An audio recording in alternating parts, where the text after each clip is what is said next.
You say that you believe Barr forced you out of that job at SDNY because he no doubt believed that by removing me, he could eliminate a threat to Trump's reelection. How was your work as U.S. Attorney a threat to Trump's reelection? Well, at the time I was fired, the Southern District of New York was working on a couple politically sensitive cases. One of those cases is the Steve Bannon We Build the Wall case. And we were very close to indicting that case around the time I got fired, and Barr knew about the case. Hey, everybody. Welcome to the Muckrake Podcast. We are back after a week off for Labor Day. I'm Jared Yates Sexton. I'm here with Nick Hauselman. Nick Hauselman last week was traveling, moving around, mostly kept completely and utterly quarantined away from breaking events. Is that true, Nick? I was off the grid for like almost 4 of those days, and I've managed to stay off of the news for the other 3. You say as if you were avoiding using heroin. That's wonderful. I will say it's a Herculean task at this point to avoid news in any way, shape, or form. I think you are to be commended for this feat. You know what's interesting is I discovered that I really don't use my phone for much anything but Twitter news. And I was fidgety. I had nothing to do. You know what I ended up doing? I deleted like a lot of apps on my phone that I didn't need anymore. And I don't know about you, but on my text message notification, I've always had 10, 15, 20, 30 that I never opened. It's just sitting there forever. I scrolled all the way back years to finally check all those texts I hadn't opened before. So now I have a beautiful zero, notification on my text messages. Wait, before we get to the news, how many unread texts did you have? I mean, it was probably like 20 something that's been. Oh my God. Yeah. Oh, it went back. Not that I was embarrassed I hadn't seen those, but years. And I finally got rid of them. I mean, that's where I'm at. I literally think that 70% of my time on my phone is literally just looking at news. That's incredible. I've never been that popular. All right, so we are going to go through the breaking news with Nick here in a second. All of it fresh, apparently, except for the main news story, which I have to talk about in a second. We're also going to welcome onto the podcast later Nancy Schwartzman, a filmmaker and the author of the new book, Roll Red Roll, Rape, Power, and Football in the American Heartland. As if the subtitle didn't give it away, there will be some content warnings there in terms of sexual assault, but I guarantee you it will be a necessary, good discussion I hope you stick around for. Nick, You were out of touch, you were kept away from the news, but somehow or another, you still managed to find out that Queen Elizabeth, the Queen of Great Britain, died at the age of 96 following a 70-year reign. That is 7 decades for those following at home. Prince Charles is now King Charles III. A little bit of a history lesson. The previous Charles didn't do great. Charles I had his head cut off by Oliver Cromwell in the New Model Army in 1649. Charles II basically had a completely messy reign filled with conspiracy theories and a messy kingdom.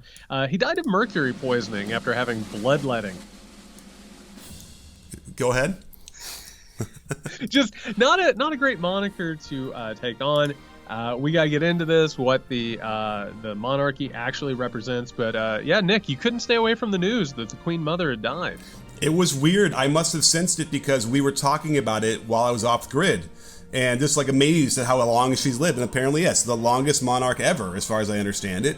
And then literally the next day, poof, I walk into a diner. I'm not watching the screen, this diner in Idaho, which had Newsmax on it.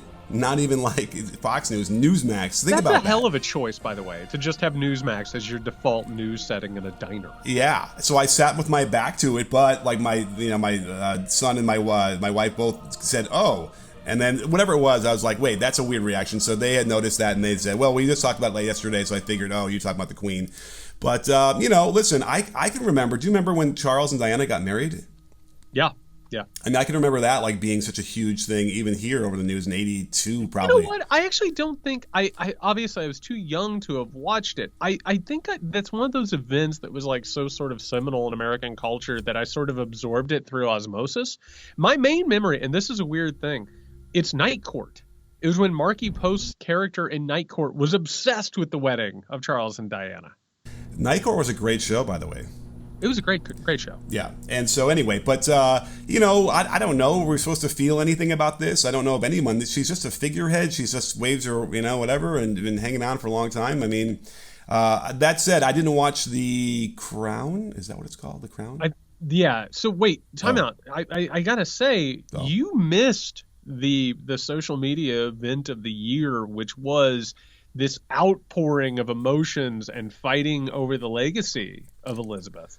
It was not the best day in the world on Twitter. I'll put it that far. There were I want to share with you, Nick. This is actually great. This is Andrew Sullivan. For those who don't know, Andrew Sullivan is this sort of now right-wing contrarian who has like ugly beliefs. He's transphobic. He's racist. This is one of my personal favorites, Nick. Are you ready for Andrew Sullivan remembering the Queen? Lay it down. A queen for the ages, a rock, an unbroken thread. How to process this wave of complex cascading emotion. 4 words: long live the king. Okay, that's interesting. How gross is that? Like, so I don't even understand. Long live the king, like he's trolling because now it's time to have No, Charles? it's the new era. Like, the idea of the monarchy is once the monarch dies, an automatic new monarch comes, which makes it an unbroken chain. Oh. I gotta tell you, by the way, and I think your response of, are people upset about this? Like, that's the great question. Who in the modern world seriously gets so caught up in the monarchy? Who supports this? What an outdated relic. What a disgusting institution. You had, by the way, Jake Tapper was referring to Her Majesty.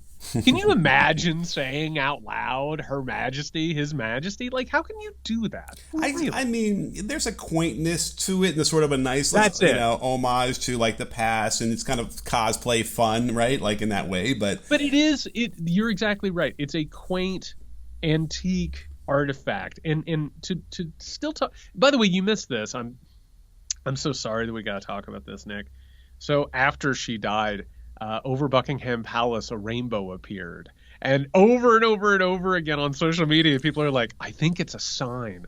Another cloud with her face in it, like, floated over a city. It literally, it rotted my brain in 2022 to watch this happen in real time. A dead monarch who did nothing but be born into the right family at the right time sent a rainbow as a message, Nick. Well, by the way, it was even more crazy for her story. She really wasn't supposed to be the queen, and I'm already forgetting the history because it's not important to me. But there was some weird circumstance, right? Somebody, denounced his right because he wanted to marry an American, whatever. So, she wasn't really even in line anyway. Listen, what would happen? You know how you're not supposed to like turn your back on the monarch, or you have to do certain things like bow, whatever. Like, what do you think would happen if like somebody didn't do one of those things in 2018? Let's say, well, are they going to get arrested? Like, what is all that? Well, Nick, I'm glad you brought that up because in recent days there have been multiple people arrested in Great Britain for protesting the monarchy. Oh, is that so? Yes, just protesting. People saying, I didn't vote for this, I don't believe in this. A bunch of people were actually, I got to tell you, Scotland and Ireland are having a great time with this. They're Okay. really enjoying it. And yeah, people are being pulled away from this. But I think what's important in all of this is, yes, this is the changing of an era, but also Great Britain's in trouble, man. Like, it's been coming out recently. There's a major energy crisis that is looming over winter. They have ballooning energy costs. We're literally looking at the possibility of some people within the United Kingdom possibly dying during the winter. And now, like, this whole thing, it just feels very, very much on a larger scale, like the decline of a once quote-unquote great empire that was built, of course, on genocides, exploitation, massacres, white supremacy, all of it. But it is a lot. I think it is. And I don't know how to make this, but yeah, I suppose Charles they'll begin to fade, right? At some point, they're not going to have a monarchy anymore, right? If it's 50 years from now or something like that, right? Your words to God's ears, my man. I wanted so badly for the entire institution to just crumble, but people need it. They need it like they need religion. They need to believe in something magical happening that like hides what all's going on. I agree. I can't wait for it. And, again, this is the natural progression of humanity, I suppose, and they're going to realize, And by the way, another piece of news to go along with this that goes along with Great Britain's decline, conservative Liz Truss became the new prime minister. Liz Truss is part of this larger corporate structure. She previously worked at Shell. She was with all these conservative think tanks, pro-market think tanks. She's an anti-woke warrior. I know you're shocked. She sucks. She's got nothing to offer, and Great Britain just continues to slide and decline. And I got to tell you, man, it feels a little bit like a harbinger of what we've got to look forward to. Well, I'm looking forward to. Here's my thing. I'm really praying that this isn't the headline that I missed over the last week. Please tell me that there's something more than just the death of the Queen. Because, by the way, just full disclosure, as soon as I got back on the grid, I got my phone back, I turned it on. There's a message waiting for me from Jared saying, please do not look at any news whatsoever. Get to Monday. So, actually, you know what? That was before the news of Queen Elizabeth, so it has to be something else. I've got a couple of other things that I want. I want to watch your real-time reaction to. Nick, there's been a development in the Trump documents case. The case of Trump versus the United States, which I think is apropos. It reached the Southern District of Florida, where Trump appointed District Judge Eileen Cannon, who, by the way, had absolutely no credentials whatsoever. She is an originalist. Nick, I know this is going to shock you, but she is a longtime member of the Federalist Society. She ruled that the investigation into Trump's documents situation had to be paused in order for a quote-unquote special master to be appointed in order to review over 11,000 documents to understand what is being done in this case. Wow. Well, she has no jurisdiction on this, right? She's not supposed to have anything. She's got jurisdiction. I love that. And I know the podcasts are in audio form.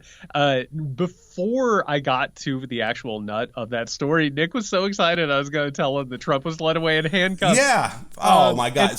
And just crestfallen. All right. So you're telling me that some rando is able to have enough power over this proceedings to stop because I can understand the investigation going on while they're also having a special master, blah blah blah. You mean to tell me that she has now told the Department of Justice they cannot continue this investigation at all until they have to pause as a quote unquote special master reviews these documents, which is going to be an appointed person to literally, and I want you to wrap your head around this. A court-appointed quote-unquote special master is going to go through documents that are at the highest level of classified top-secret material that the United States of America has. How are they going to find someone like that? I mean, right? There's probably a limited amount of people that can do it.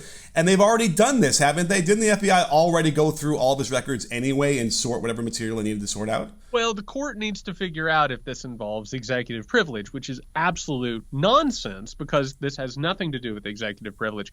Basically, every legal expert in the country has lined up to say this is wrong, including, let me check my notes. I don't know if I've heard this name before. A guy by the name of Bill Barr went on Fox News and called it a deeply flawed ruling. A Duke professor, which, by the way, is the alma mater of Eileen Cannon, because of course it is. Mm-hmm. A Duke professor, Samuel Buell, said it was, quote unquote, utterly lawless and that she had disgraced her position as a judge. Wow. Everybody in the world is saying that this isn't just flawed, but it's actually embarrassing on her part. She doesn't know what she's doing. The Department of Justice has gone after this to try and get it overruled. But right. Is that so? There is something they can do? It remains to be seen, Nick, because one of the things that we're watching here is the judiciary, which of course has been stocked with a very, very particular group of people to protect Republicans, Donald Trump, and the wealthy. It's unclear where this goes from here. I should have known better. I should have known better to think that there would have been something positive with this when I got back. I'm mad at myself, Jared. I'm not even mad at this judge. I'm more mad at myself that I get excited for a minute, for last We have days. Other developments that maybe might be seen as a little bit more positive. Okay. But I will go ahead and tell you, and we need to react to this in time. This is the system protecting itself. This is what happens. You have Like people look at this and they say Donald Trump obviously is going to go to jail. You can't steal state secrets and possibly sell them off like that. There's a line that he crosses where it has to stop. As we keep saying, this system is built to protect powerful, wealthy white men. And Nick, we're seeing it constantly. You see special masters. What do we see in Congress? We saw a parliamentarian. Like these are things that are just popping up to try and protect this. It's absolute horseshit. It's like the monarchy. Like these are peons from a distant past of something. But did she? I'm just kind of curious because I like to look at the other side of things too. Did she throw out even a nugget of some sort of justification for why the whole thing has to pause? Well, Nick, I'm glad you said that because she brought up a really, really good point, which is it could cause reputational problems. Yes, because Trump's reputation. It could hurt Trump's reputation. It's a sparkling reputation that he needs to protect. It's weird, actually, for those history heads out there. That's actually one of the reasons why George W. Bush's legal team went to the Supreme Court and asked for them to stop the counting of votes in the 2000 presidential election. Was that continuing to count votes could hurt his reputation? Wow, I don't remember that at all. But that was one of the things. By the way, that is. I don't know if Barr was part of that, but that was Kavanaugh. Bush's legal team in 2000 said George W. Bush's reputation as the winner of the election of 2000, his reputation and status as winner could be hurt if you continue counting votes and show that he actually lost. That actually now does sound familiar. And wow. The law is malleable. That's the entire point of this. We like to imagine that it's quote unquote blind or impartial, and it's just not. It's just a bunch of people arguing bullshit, and who wins out in the end. It's not like this priest class of the judiciary class. Like, that's not what this is. Like, this is a person who got put in by Donald Trump who shouldn't have been there. He shouldn't have been there. He shouldn't have won the presidency. He shouldn't have been able to stalk the judiciary. And we just see over and over, like, the consequences of this play themselves out. I'm trying to think of like what's going on here because obviously delay is the only tactic they have, and as Trump has done forever and ever. I suppose the notion is that they can delay it until he wins the presidency again and then pardons himself, right? I mean, how did anybody pontificate as to how long it might take? Did she put a time frame on when to appoint a special master? I haven't seen anything about that, but in most things legal, they just sort of they float around, and who knows? Like next week, they're like, oh shit, we forgot to look at who's going to be the special. All right, well, let's get on that right now. One of the things that I really enjoyed about having this story in my pocket and explaining it to you is how fresh it was going to be, the idea of a special master. Like, this isn't, it's just this term that is just completely sort of made up whole cloth. And to watch you have to process the absolute bullshit nature of this entire situation, it's pretty choice, I'll say that. I hear you. Yeah. Again, I'm just, I should never let myself even have a glimmer of hope on this one. But hey, by the way, they'll go through it. They've already done it anyway. Nothing will happen. And then they'll start up again, Well, I mean, hopefully, maybe that's the case, and maybe the monarchy will collapse. Can I hit you with some good news? Please give me some good news. This is another one that I've been very excited to talk to you about. Steve Bannon, the former campaign head of the Trump campaign, former advisor and mole man, surrendered himself in New York and was indicted on multiple charges of money laundering, conspiracy, and fraud. Resulting from the scam, the We Build the Wall scam that Trump had pardoned him for, which took care of federal charges, but not state charges. Oh, wow. And he surrendered, I guess. Well, not that means anything, but yeah, we got a Steve Bannon perp walk while you were out. Oh, really? Even you got the video of that? Oh, yeah, we got to see him going through the judicial system, being passed down like so many feces. Multi-shirted? Was he multi-shirted? Now that you're talking about it, I don't know if I saw multiple shirts. Okay. So they perp walked him under that because, again, the acceptance of the pardon is supposed to somehow, indicate guilt. But by the way, just for a second, Nick, as an exercise, because we have this really unique experience, I just want you to take a second, take a deep breath, and I want you to visualize Steve Bannon being walked through the legal system. Just do it real fast. How's that feel? Feels good. I gotta say, I hate to see anybody, have bad experiences, but that feels good. Yeah, it does. Bannon, this is great. After he was sort of walked through this, he said, quote unquote, one of the best days of my life. Bannon said that? Bannon said that, which, by the way, reminds me of one of my favorite drill quotes, which is, and another thing, I'm not mad. Please don't put in the newspaper that I got mad. I mean, he basically turned this into, in typical Steve Bannon form, he came out and said, quote, I am proud to be a leading voice on protecting our borders and building a wall to keep our country safe from drugs and violent criminals. They are coming after all of us, not only President Trump and myself. And you ready for this? These assholes. It never stops. I am never going to stop fighting. In fact, I have not yet begun to fight. They will have to kill me first. Right. Yeah. Obi-Wan Bannon here with the you strike me down, I will be more powerful than you can imagine. Yeah, he wants to be the martyr. Great. I'm sure he's relying on the fact they're going to put him in like one of those nice prisons or something like that, I guess. It's incredible. And for those who maybe haven't kept up on this, this is just a purely Make America Great Again style scam. Bannon, who, and I wrote a little bit about this weekend, is like one of the true believers of all of this. Like, he is an actual ideologue. He's not just, doing this for shits and giggles. Like, he actually truly wants to unravel liberal democracy and create a new traditionalist style society.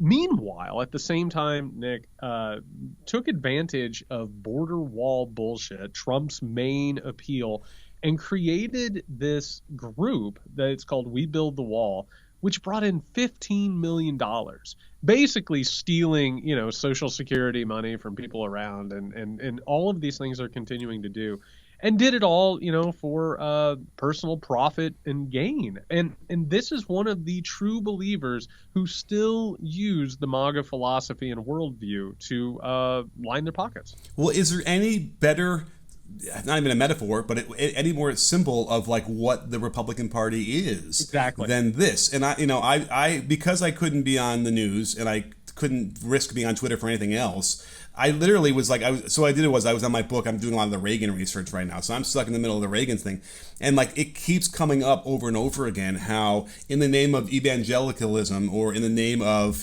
conservative values, they would just continue to grift, and they that's how they viewed this, as a way of just getting a rich quick scheme that like seemed to have the blessing of the government behind it.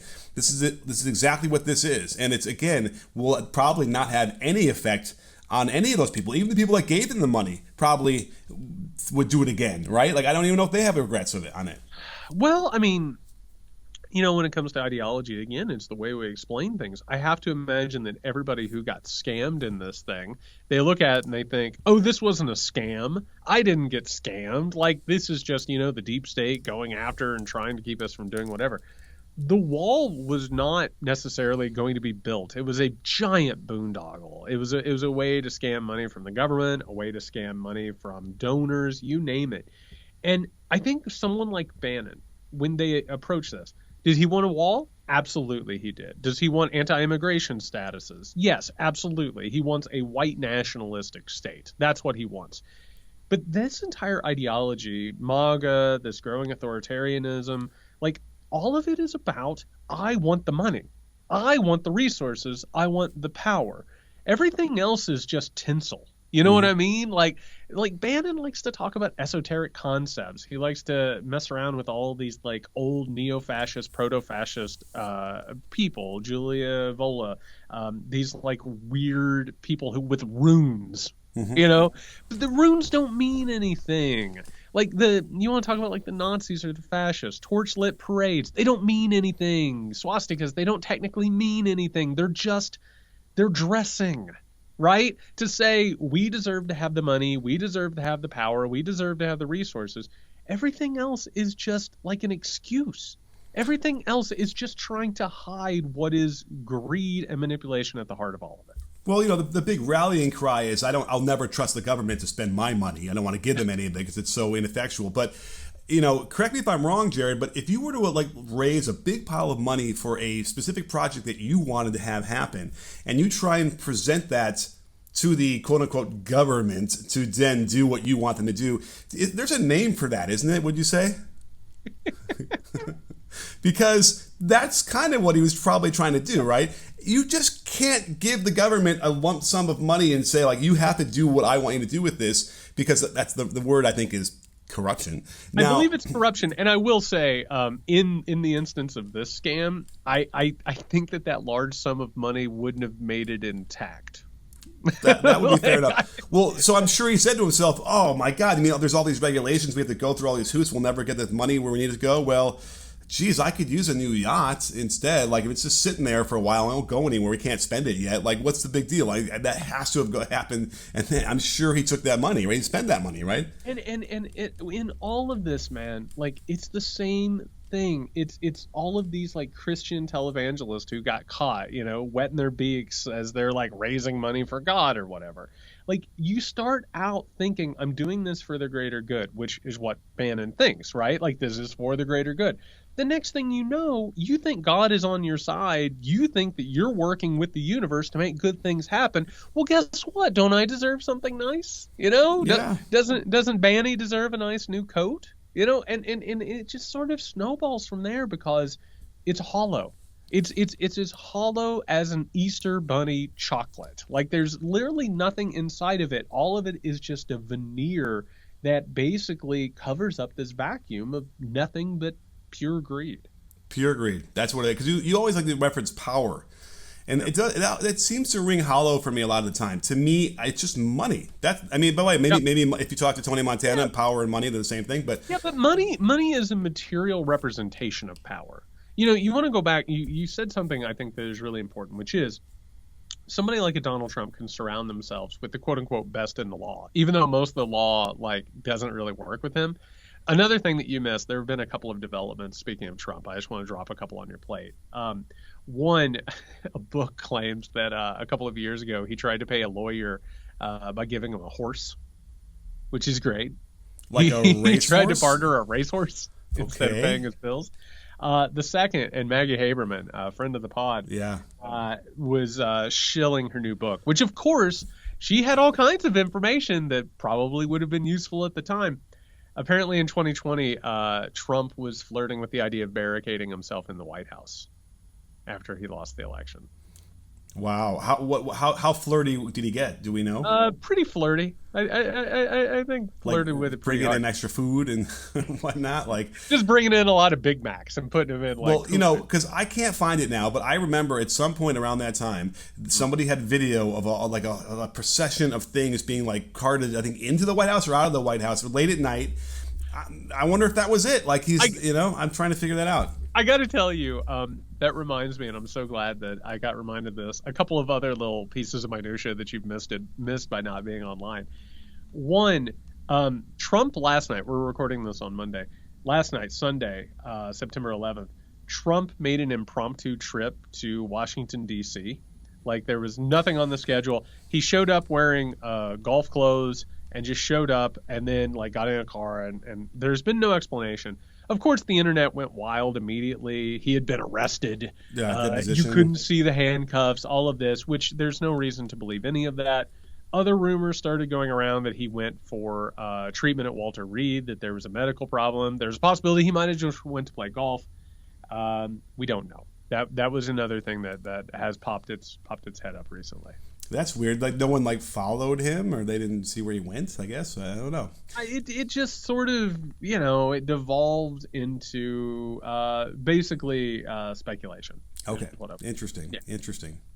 Yeah, so it's been a weird couple of days with all that. People are looking for signs, they're looking for wonders, you name it. It always comes down to sort of superstitious. Well, by the way, was 9/11 commemorated at all? Well, I mean, yeah. Okay. I mean, it was the usual sort of American rigmarole. That was it. It was, Trump, never forget, Nick. Did Trump didn't pay any lip service to the truthers? I don't believe he did. All right. Oh, just curious.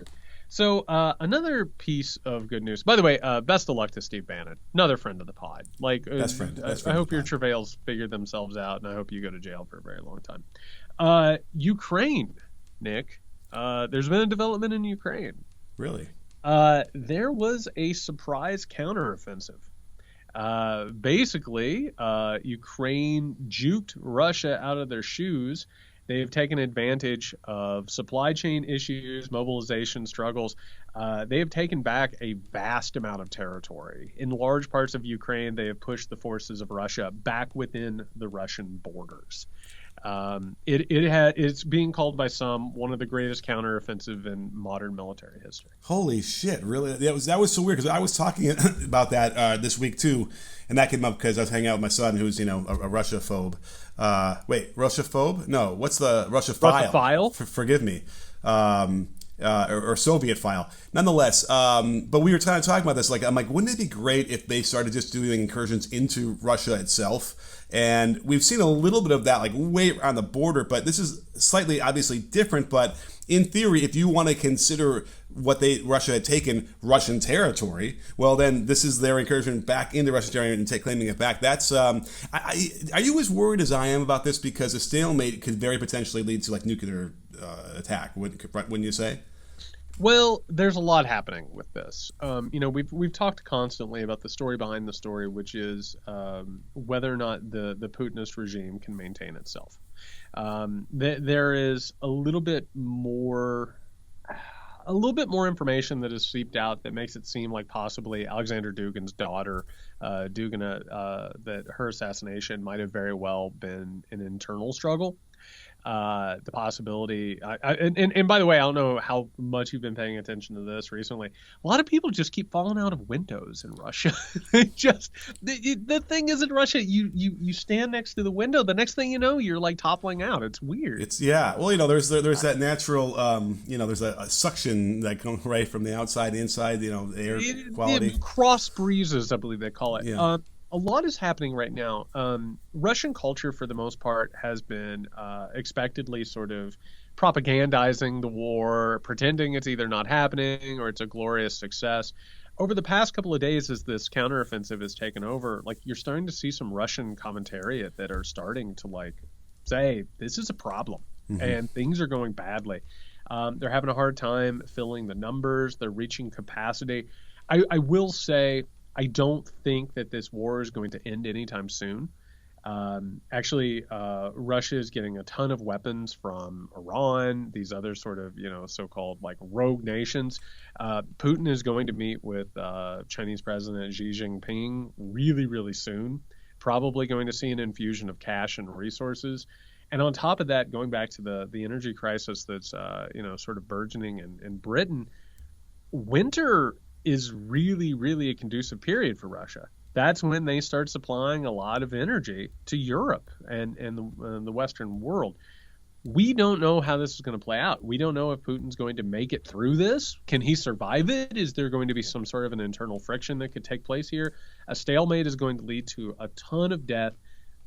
Hopefully there can be a negotiation and Russia can simply leave Ukraine, but I don't think that Putin's political survival, I don't think it's conducive to that. Remind me, what happened when the Soviet Union went into Afghanistan? It went great.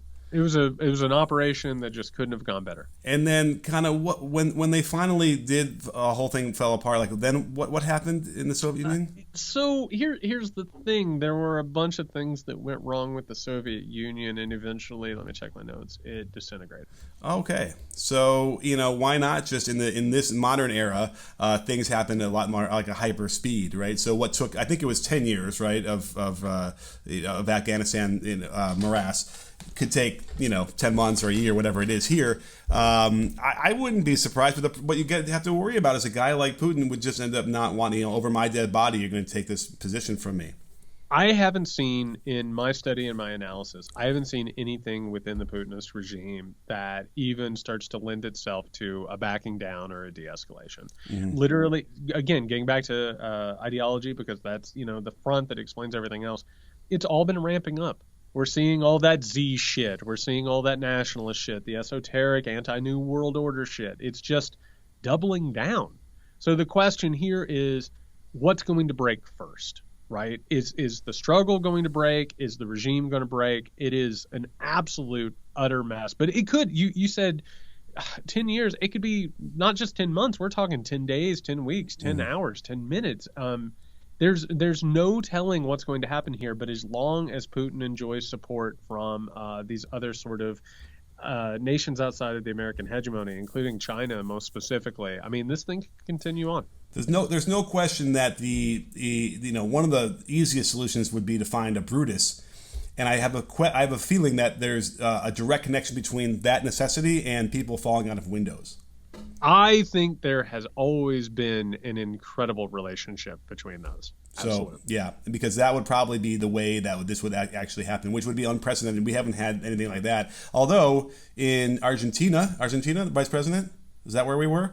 Did you see that before I went away? Literally, a gun misfiring prevented what would have been the most awful thing to see on video live ever. That almost happened. So maybe it'll have to happen again in this situation. But then who knows what happens post-Putin? Who takes over for him? No clue. And by the way, speaking of things we don't know, one last story that shocking that no one's talking about this and no one's actually covering it. We are on the precipice of one of the largest railroad strikes in the modern era. There has been a really, really worsening situation between railroad workers. That's hard to say. Railroad workers and railroad companies.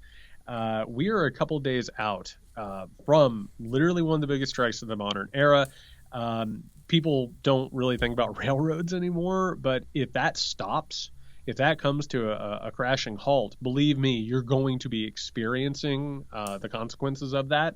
The White House has tried to mediate this in the past couple of weeks. In true presidential fashion, it's been weighted a little bit more towards the employers than it has the employees. Mediation has failed. It looks like we're almost a full go for it. I want to say, first of all, solidarity to the workers, but also to our listeners. One thing you have to understand in a burgeoning labor movement era, you might be made uncomfortable. Some of us might have to suffer from the consequences of labor solidarity, but the employers and the wealth class expect us to not support people because of that discomfort, because of those consequences. It might get weird, man, if it doesn't somehow or another get mediated.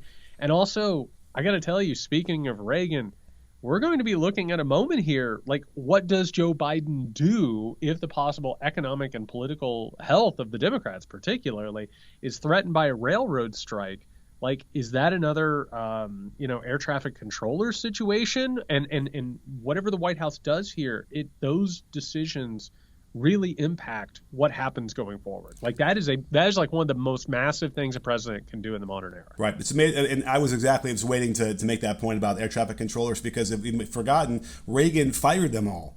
And it put a chill on the ability for unions to have any kind of influence over the working conditions for a long time. That was a direct threat.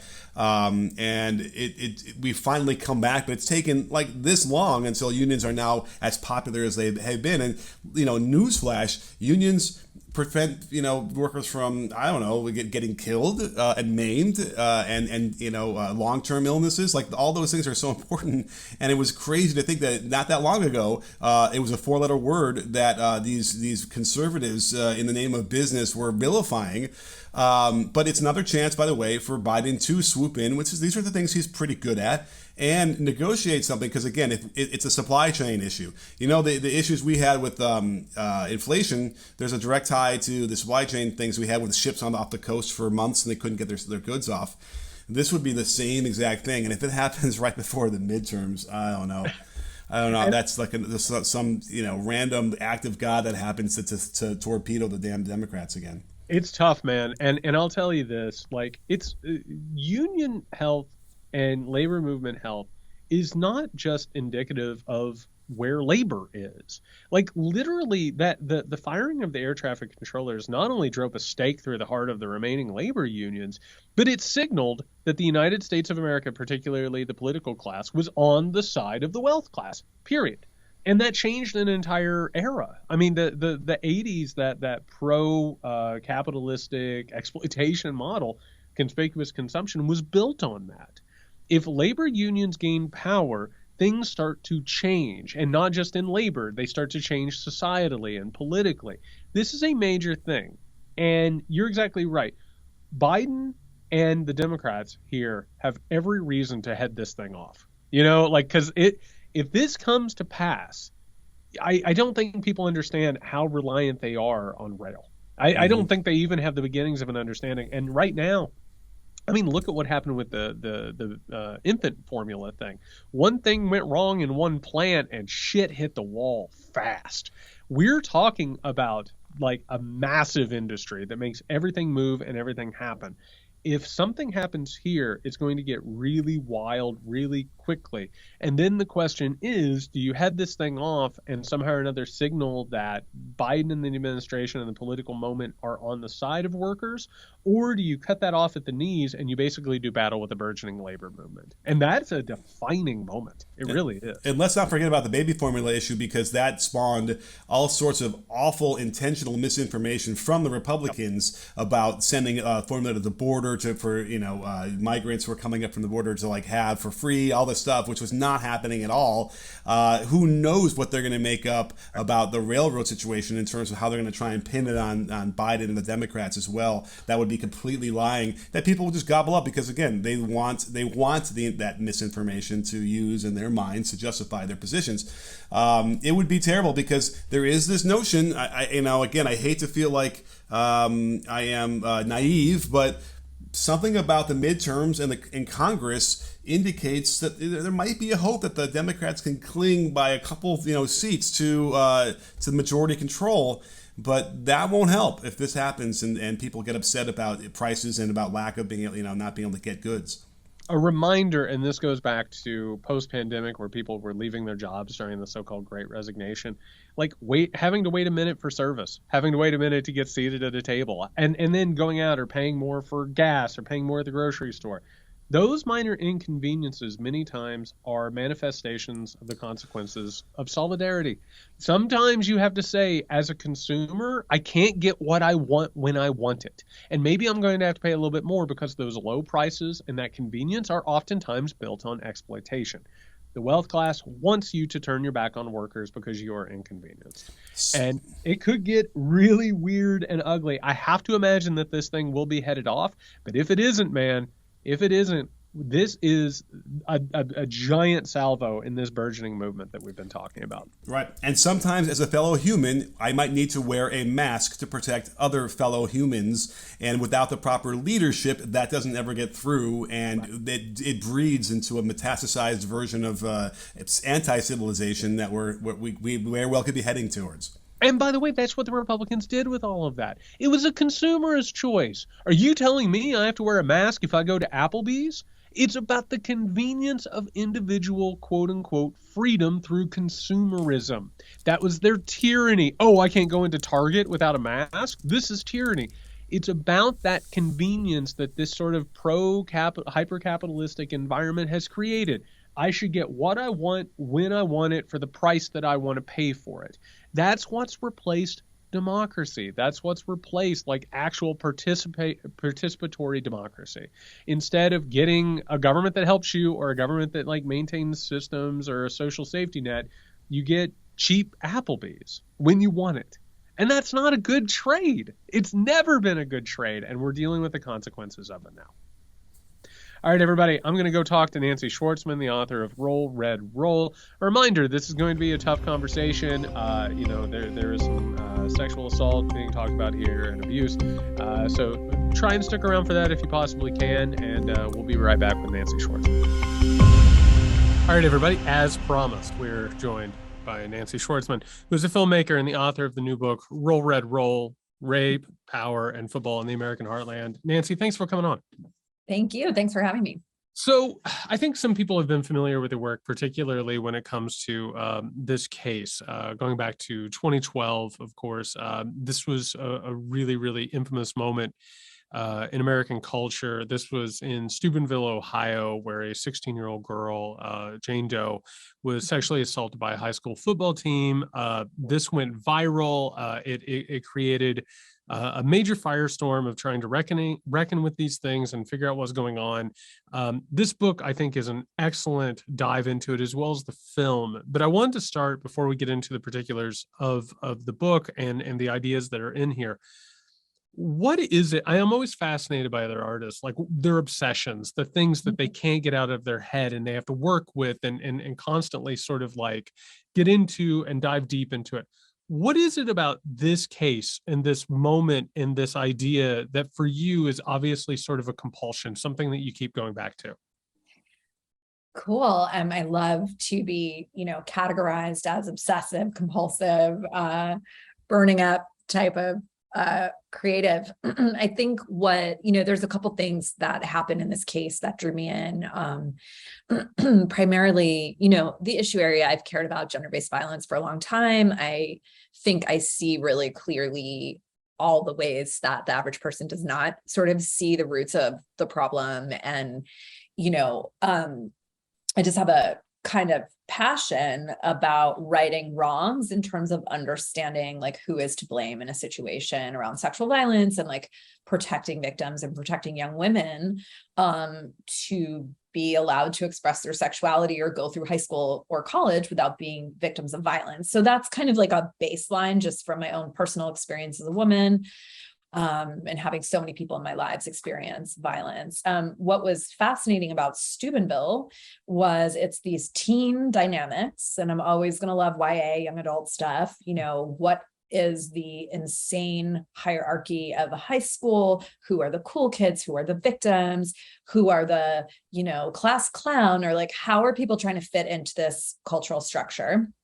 And so Steubenville was fascinating. It's like a 1950s high school, basically, the jocks and the cheerleaders, maybe some kids at band, and then you have the off-the-grid religious kids who don't even go to school, that are homeschooled. So that school environment was fascinating. Then there was the element of social media. So Twitter, Facebook, all that stuff was sort of nascent at the time and growing. So I have long been interested in how people, as someone who straddles analog world and digital world, because I'm Gen X, right?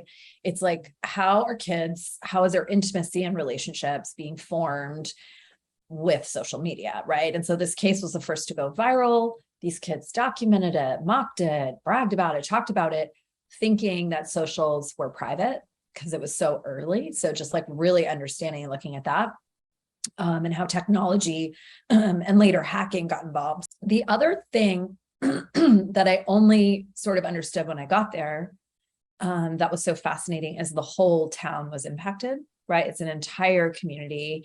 I come from a suburb of a big city. I moved to a really big city. I did not have a small town experience growing up. I did not have small town Americana. Here's a town that's obsessed with football. On Friday night, everyone drifts down to the Coliseum.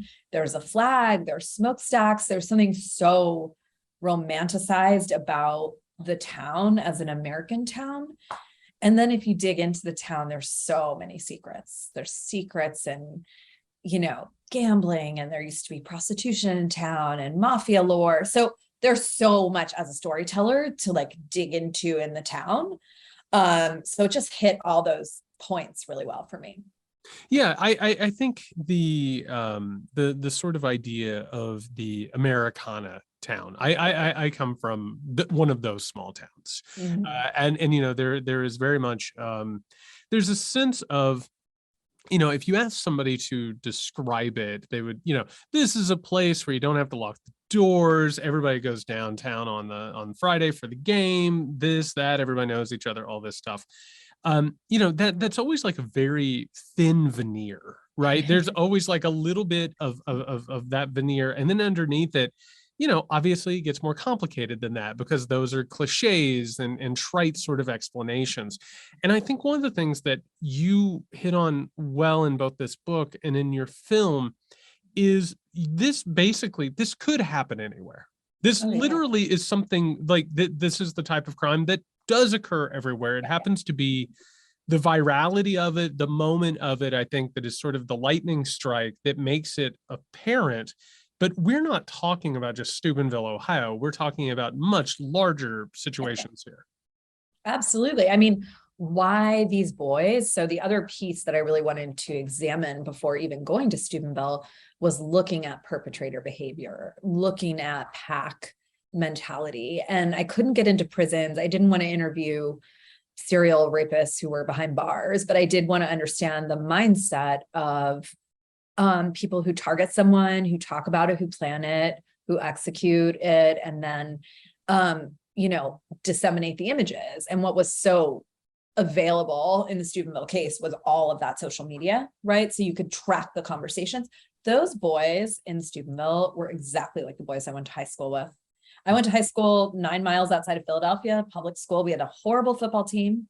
It was a totally different kind of demographic. And the same stuff happened to the pretty freshman girl who was my friend coming into school. All the dynamics, the victim blaming the next day, the girls ganging up on the girl, the older boys targeting the new girls. So the rape culture that was going on in Steubenville, I was like, oh, that was my high school, hands down. So it's definitely happening.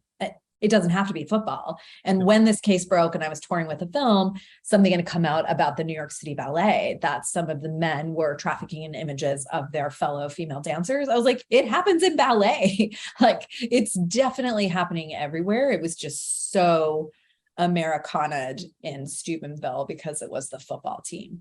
And they're a really good football team. Like, it'd be different if they were a crappy mid-level team. So it just had all of those elements, but it's absolutely happening. And it's not new. It's been happening when I was in high school, all that stuff. Yeah. And I think the most important thing about art like this and investigations like this is pointing out, I don't know, it's these old trite ideas about who we are and who does what and why we do it. For instance, the fact that this is happening in, quote unquote, anywhere town, USA, or a bunch of quote unquote good boys who, they're acting this or doing that or whatever. There is something here, whether or not it's the perpetrators or the people who enable them or the people who explain away the crime. There's something really fascinating here, right? Mm-hmm. Like you have this moment where they have documented their crimes. There's no denying what happened here. It is black and white as can be. But then identity starts to get involved, right? Like, these are people who wouldn't do something like that. You have this Coach Reno, obviously, who goes in and starts talking about, are we going to call this rape? Can't we call it something else? We've got the people in the town, in a way, going to this football game or supporting this team is much more about the communal identity, right? This is who we are. Don't interrupt this. Yeah. And this happens in 2012, but 10 years later, our understanding of all those things, who is capable of doing these things and who, and it's everybody, right? There's always these capabilities of people stepping in. The view in 2022 is completely different than what it is in 2012. But I think sort of picking at that is crucially important at this moment. Yeah, I would say the reckoning still has not come. I think it's probably because it's too painful, but also some of the confusion. And I do think it's very generational, is understanding even how, some of the older men in town are envisioning, 1950s style dating. So they don't understand how this girl getting around, the victim blaming is so rampant. In the 10 years since I've, since the crime, the town has moved forward in some ways and in other ways, like not at all.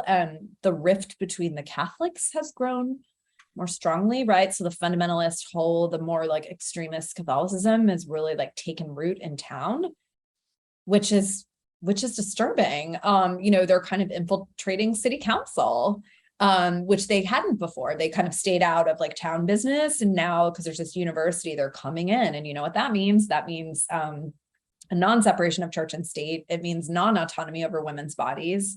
It means more stigma for sexually active women, and God forbid they get pregnant and don't want to be pregnant, right? It's like a very dangerous, separate sphere ideology taking root. The mayor, who's this lovely elderly gentleman, who's really like pro BLM, like he's not going to say BLM, but he absolutely supports Confederate statues being removed from other towns. Luckily, they're not in Steubenville, so it's easy to point south, or feels a kinship with the African-American community in town. But I think he's still very confused about what girls wear in church and promiscuous behavior. They just can't reckon like where we are sexually as a culture and how that does not mean we should be targeted for violence. Yeah, and I think to go along with that, the fundamentalism particularly is the fascinating part in here, because in a lot of ways, it's not that there was across the country, it's not like there was some great revival. It's not like some sort of spirit came out and like caught people. It's not supernatural. It's literally a reaction to the events following this. Everything from Me Too to sort of that backlash. There is the moment where it's like, this is too far. We don't want these types of things to be exposed or dealt with. I have to assume in a community like this, a scandal like this, it isn't just that it makes the community look bad, it shatters the mythology that all of these people have to like sort of continue on forward, sort of to make it through their days, right? Definitely. It's like you can't blame single moms like you did throughout the 80s and 90s, because these are our good boys. These are the boys that are from two-parent homes. These are boys, it's understanding kind of, I'm just going to say, the like sociopathic rot at the core of a lot of American male identity. Yep. It's like and it couldn't be clearer post-COVID, right? Or in COVID. Oh my God, our society is sociopathic. Our society like enables, teaches, upholds, especially for men, narcissism and sociopathy are like, yep, you over everyone else. Like that's totally fine mentality. So really for people who did not grow up that way, grew up in a different America, let's say, just to understand that teen boys in their own town are so callous about another person's humanity and like will brag about it means they have to address online porn, means they have to address like what they're not teaching their kids. And they're not ready to do that. It's dark. It's dark shit. And a lot of moms don't want to think that their boys, really, I have to say the people where I got the most resistance from across the board were mothers of sons. Yeah, when I wrote my book on masculinity back in, my God, now that's 5 years, 2017, I actually noticed the biggest pushback was from mothers. Yes. And it was because there was something in that about trying to protect their sons. And a lot of the feedback was either the people who wanted me to stop criticizing masculinity because they didn't want to think about what was happening with their sons, right, or it was mothers who wanted their sons to be better. It's a very interesting sort of a thing. And in the past, and I'm interested to see what you have to say about this, because as I'm a a hetero white dude from a small town that was football crazy. I used to see men who were misogynistic, repulsive, all of that. And it happened. And listen, it bled into social situations. It bled into conversations. It happened all the time. This isn't something that just occurred. What's happened now, though, I think as sort of a backlash to all of this, what we're talking about is it's a gleeful misogyny. It's a reveling in it. It's a doubling down on it. And now it's almost as if the hypermasculinity, overcompensation that comes with it, the aggressive misogyny, it is now more of an identity than it was in the past, which was something that sort of it occurred and occasionally it would leak out, but now it's much more of an aggressive embrace of that. It's like an identity. Yeah. It's backlash. I mean, it's just backlash against wokeism, backlash against, and then there's the whole like Reddit world of like cucking and, if God forbid you get dumped by a woman, right? It's this backlash against, women having any kind of power, whether it's like we're doing better in school than you are, or we hold the keys to your sexual fulfillment, or like whatever it is. I think has been this really encouraged level of like glee about being disgusting about it, whether you're an incel, which is one end of the spectrum, or you're a hyper masculine jock, right? It's really just this backlash against women in power. And I think Hillary Clinton, running for president helped accelerate that. And then Trump sort of cemented it as like, this is an absolutely acceptable form of identity. And even when I'm visiting where my mom lives in Florida, gross, Florida, obviously, but you know, it used to just be kind of quiet, like southwest part of Florida. There are flags and like really nasty, hateful banners on people's lawns, and like my niece and nephew play there, and I'm just like, what's up with this? Like, it's like hateful rhetoric just like plunked on the lawn, and these are upper middle class homes, and it's like, why are you saying even my cat hates Biden? Like, why are you putting like hate? It's so dumb. I was like, is that some weird like pussy reference? Like, I don't understand why your cat is involved.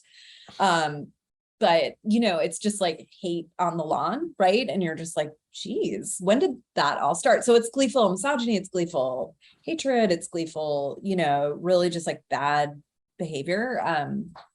Yeah, I think it's a big backlash. I think incel culture has trickled in. And, you know, Chads are even behaving in the same way, you know. Yeah, and I think it's because, you know, I told this story a few times on this podcast. Like, I have members of my family who would, you know, brag about their sexual conquest, how much money they had, just be, and we're talking like pre-Trump. And what would always happen is the moment they would leave the room, everybody in the room would be like, I just feel so bad for him. You know, it's so sad. He's obviously so insecure. They knew what that was. And any guy who actually pays attention to other men who engage in this, they know it's overcompensation. It's fear. They're terrified other men are going to think, you know, they're less masculine or whatever. And so they perform and go back and forth. And I was wondering if you could talk a little bit. What do you think is happening in the group dynamics of all of this? We have in this situation, this is a gang assault. This is a group of young men who carry out this awful abuse, this awful crime, and they revel in it. They're talking to one another. They're trading these pictures, these videos. What do you think is playing out there? How do you think that plays into this total picture? Yeah, I mean, there's a kind of whole section where I sort of named out like these like archetypal observations I made. They're not, you know, clinical diagnoses, but everyone played their part. So even before we got into the assault, we had someone that I like to call the fire starter. He had been wronged by Jane Doe. She had broken up with him and moved on. He started, Trent was the ringleader. He's the quarterback. He's rising quarterback. He's hot shit. He's the one that started talking to Jane Doe and like establishing like, oh, I like you. He got her information from the fire starter, who's Cody Saltzman. He gave her he gave Trent her number. He gave Trent her father's number. You know, he's like, here's how you get her. Yeah. He's also the one who took the photo of her being carried on Instagram and tagged as sloppy, right? And that's the photo that went viral. He's not in the room during the assault, but I would say that he was pretty critical to like getting things moving, documenting, setting it up. So Trent's ringleading. Malik is a classic follower. Even the prosecuting attorney was like, that kid's a total follower. He's hanging out. He's a really phenomenal athlete. He's an African-American kid adopted into a white family, like the story of The Blind Side, because he's such a great football player. And so he's hanging out with these elitist kids, right? And he's just following along. He participated in the assault, but like he didn't text or tweet about it too much, but he's there, he's doing it, he's fitting in with Trent. Then you have Anthony Craig, who I find fascinating. He is like the trafficker. I call him the gossip, right? He's like, he traffics in information. And there's 200 pages of text messages that, for legal reasons, you can't like include all over the place, but are amazing to read. And he is talking out of all sides of his mouth, talking to Jane Doe. What do you remember? Who did you talk to? Talking to Jane Doe's friend, just to confirm she doesn't remember this or she does. And then going back to the boys and saying, don't worry, she doesn't remember. She's telling me what she does. He's playing everyone's friend. He gets called back into the police station twice because they catch him in a lie. You know, so he's there. He takes pictures. He sends them back to the bigger party. He's just trafficking in info, right? And my favorite line that he says to law enforcement when they catch him with the picture is he said, honestly, I was so scared by what was happening. I took the photo to show my dad. I was scared. Moments before he had texted everyone, wait for me, bro. Yeah. They're going to rape that girl. So it's just like, dude, so many receipts. So there he is trafficking in info, keeping the fires going. He's like egging on what's happening in the room because there's an audience at a party adjacent taking it all in, right? So there's someone who, Trent Malik committed the assault, and then Evan Westlake was there, and Mark Cole was there as well.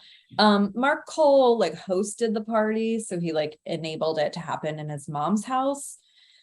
He also was one of the few that had sort of a sense of responsibility, like, this like isn't good. I'm not going to stop it, but we're at my mom's house, right? So there was just this collection. I think the people that are really important are the witnesses, are the documenters, and are the like enablers. I mean, they all help it go. Like, it could have just been a quiet thing with two guys doing something awful, but it was really accelerated by the audience. The other person to mention is Michael Nodianis, who made this like comedic, I'm putting that in quotes, 12-minute video recounting what he was seeing and how funny it was and all this stuff. So he was really maximizing his social capital in the moment because he was cracking jokes.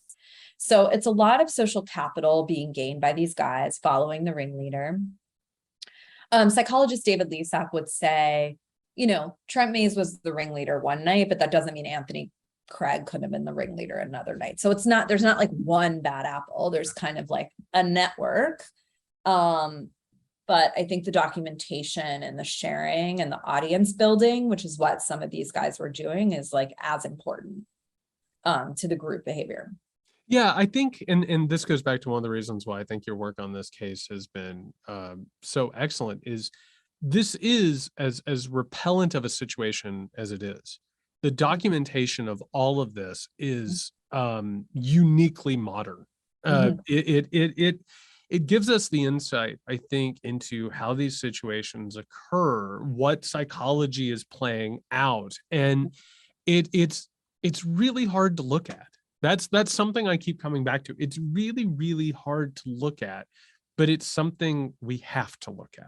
We have to. We can't turn away from this thing. It's not that easy.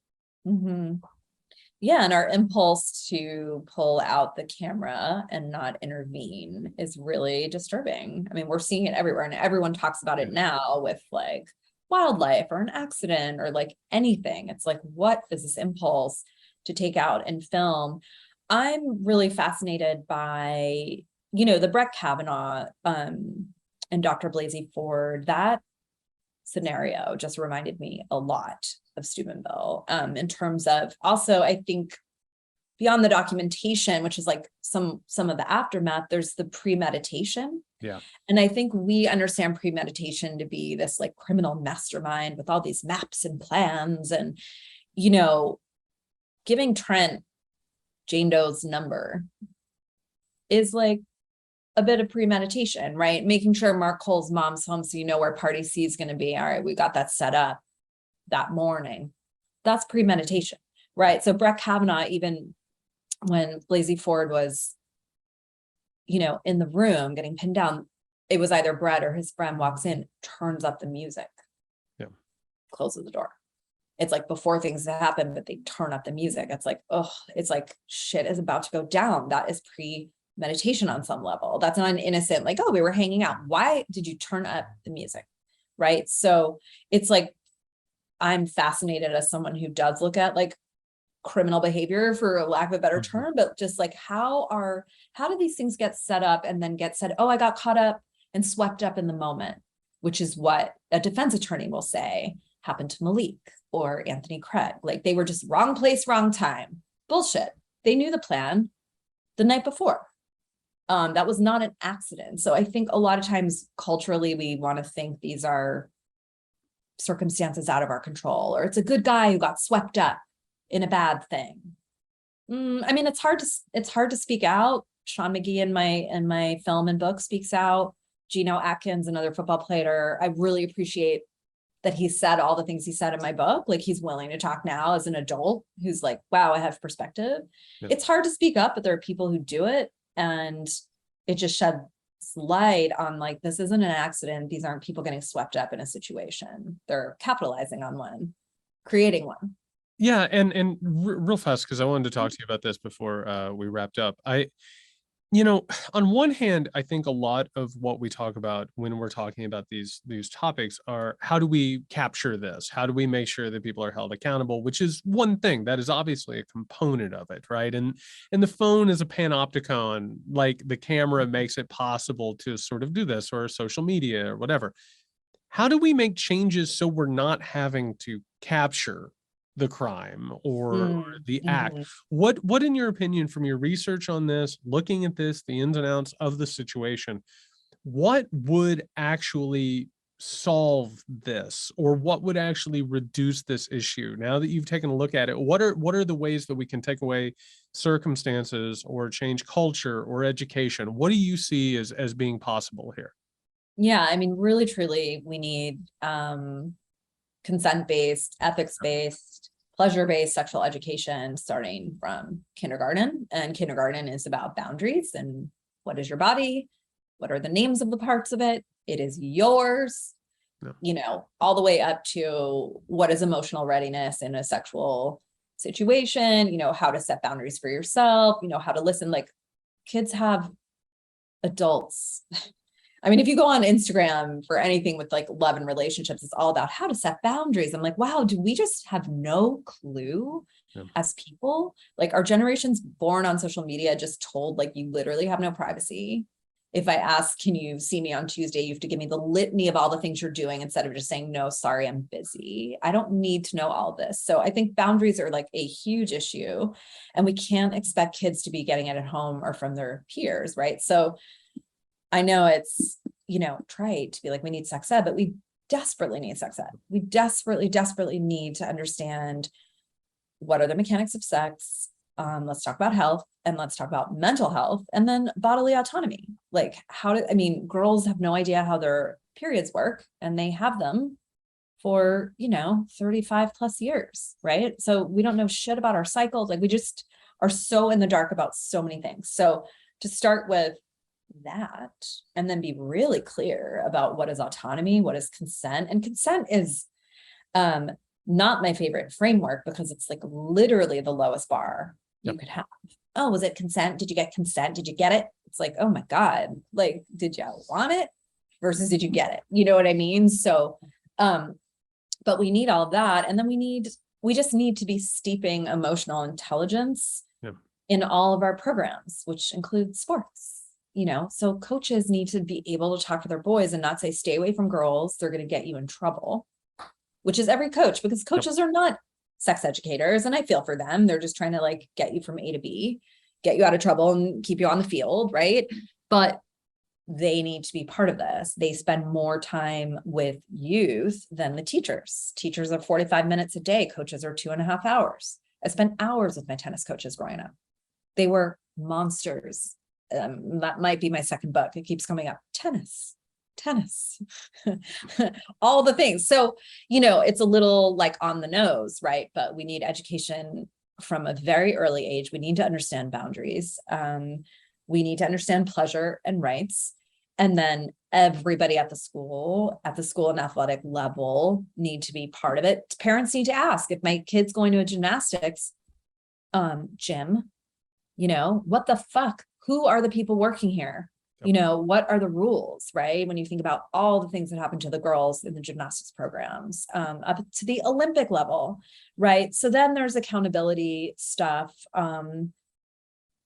where we have to have hard conversations in community when people we love do bad things. You know, it's very hard when people that we love and trust, whether it's our good friend from math class or a coach or someone who was always nice to me, is suddenly not nice to someone else. Like, how, and I don't think adults have this figured out either in the workplace, but like, how do we do community resolution around conflict that centers the victim's experience, that doesn't silence the victim, even if it's more convenient? And I think it's incredible, because that last part is like the really, really complicated matter, but literally everything else that you brought up is being countered by this sort of counter progressive, counter revolutionary push. You now have basically you're having children cut off from emotional support at school, emotional education at school, sexual education at school. I mean, even something as small as saying, oh, sports are becoming feminized and they're not tough enough anymore. Like literally everything that you're talking about, which I completely agree is absolutely necessary to start making even the most basic changes. That stuff is being countered by this movement that, by the way, is being fronted by the exact same people who say nothing's wrong here. We don't need to take a look at this. And that keeps us from like the really complicated work that needs to be done. Yeah. Yeah. No, that's a great way to put it. It just popped into my head, speaking of athletics being feminized. Tara Brach, the Buddhist teacher, I was listening to a podcast of hers, and she was talking about how exhausting it is to spend time with toddlers, right? And like young children, like how emotionally, like physically, all of it. And they did a study and they put Harvard's football team had to spend 2 hours with like a mass of toddlers. And they all said, oh my God, that was harder and more challenging, more physically and emotionally exhausting than any practice we've ever had. Right. And it's like, well, that would be a really fascinating experiment to do, right, with athletes. It's like, it would just give you a different perspective on gender roles, and women are the ones traditionally running after toddlers, getting no respect for it, But yeah, I mean, sports being feminized, like we're being cut off from all of these things. But the conflict resolution for adults and for youth offenders and for workplace harassment, like all this stuff, like gaping holes around it. And it's everywhere, especially now. I mean, people are desperately trying to be like ethical in community, but what do we do about that amazing organizer that happens to be an abuser? I don't know. No one's really modeling that well, although we have restorative justice and transformational justice frameworks. Very few people are adopting those. And again, we've been sitting here talking. I wish we had so much more time. We've been sitting here talking with Nancy Schwartzman, filmmaker and author of the new book, Roll Red Roll: Rape, Power, and Football in the American Heartland. An excellent book. Nancy, thank you so much for joining us. Where can the good people find you? The good people can find me on Twitter at Fancy Nancy NYC, even though I don't live there anymore. Or I have a website, MsNancySchwartzman.com. Yeah, and the book is out, and I hear it reads like a fiction, so get in there and read it. There's also an audio version for more of the true crime leaning folks. Yeah, but that's where you can find me. Fantastic. Thank you so much. Thank you. Thanks for having me, Jared. All right, everybody, we are back. Nick, I have to tell you, I'm so glad that we got back to recording. I don't know how you felt about it. I missed the podcast last week, even though I did a bootleg thing for the Patreon. Like I missed this thing.